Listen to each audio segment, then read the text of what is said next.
This is part 3 of a tutorial from exporting out of AutoCAD and then creating a gasket using the CNC router. So in VCarve right now, we finished off by, there's the picture of our gasket right now. Now what happens if I needed to modify or do something? What I would do is just go back to the 2D view, and if I really wanted to, let's say this circle was the wrong size, right? And I needed it bigger. Well, what I could do is I could go over here, and then I can either I can select mode here, I can do different tools here. I'm actually just going to create an oval for something to do, just to show you.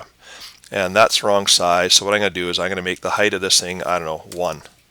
Okay, and that will, and put this one 0.5. Okay, and I'll go apply, and I hit escape.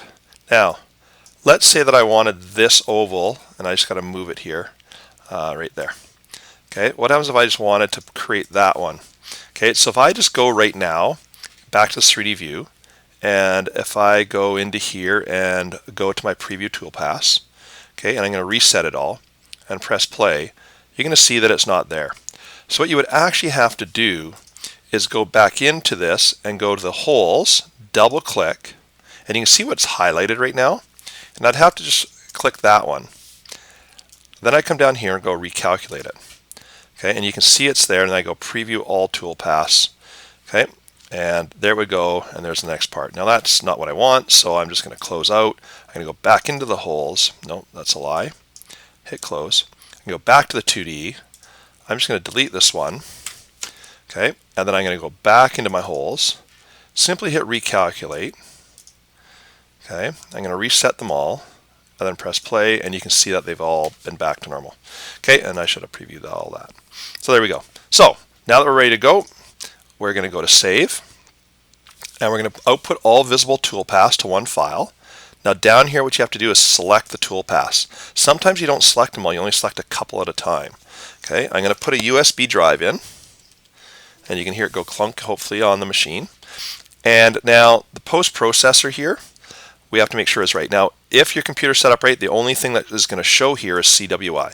If when you click here and there's a long list of things, you'll have to go find the CWI professor, because that's the one that's actually used for the machine that we have in this room. And then you just hit Save Toolpaths.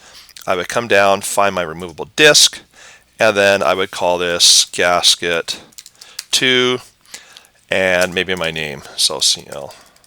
Okay, you won't actually be able to see this all on the machine, but at least you'll know. So it's probably actually better if you just put your first couple name or initials maybe.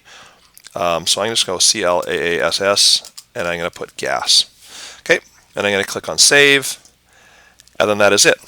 You're now ready to go to the machine and cut out this gasket. Okay, now bear in mind the last thing I'm going to say here is wherever this part is on this piece of stock, that's where it's cutting out. So honestly, kind of a dumb spot to put this, otherwise I waste a whole piece of machine or piece of wood. So I'm just going to go back to move. I'm going to highlight the whole thing.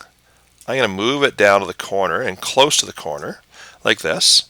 Okay, I'm then going to have to just go back to here, and what happens now if I just hit reset everything and preview all toolpaths, what does it do? Still puts in the same spot. Okay, so you have to ensure you actually go back into each one. So go back to holes. Okay, and then I go calculate. You can see now it's down back there. And I go to this one, and I double click, and I recalculate. Okay, and then you can see it's down there. And I'm going to go reset everything. Preview all toolpaths. Now you can see where it's actually going to be. Okay, and that's very important to understand that. So the last step I would have to do is go back and save it, output all of them, out all those ones. Okay, save the toolpaths, and I'm going to go back over top of this, save it. Do you want to replace it? Yes. Now I've got it on the right side of the piece of the wood, and I've got it in the right location, and all is good. And then you would go off to the CNC machine. And that concludes the tutorial from getting from AutoCAD to VCarve out to the CNC router.